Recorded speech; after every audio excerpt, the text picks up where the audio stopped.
आताच्या पोरांना काय कळणार आहे दिवाळी म्हणजे काय असते? 100 समानार्थी शब्द, 100 विरुद्धार्थी शब्द, 50 म्हणी, 50 वाक्यप्रचार, 150 सुविचार, दिवाळीवर निबंध, शुद्ध लेखन आणि 1 ते 30 पाढे पाठांतर.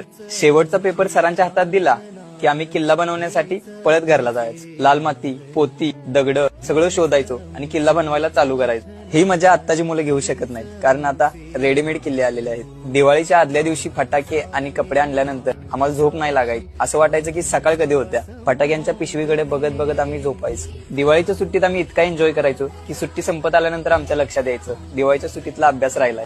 सुट्टी संपून शाळा सुरू झाली की मित्राला पहिल्या दिवशी आम्ही सांगायचो की कसे फटाके फोडले. तोपर्यंत वर्गात सर यायचे. वर्गात सर आल्यानंतर एक टवळ्या आमच्या वर्गात होती, ती मोठ्यानं वरडायची, सर दिवाळीच्या सुट्टीतला अभ्यास.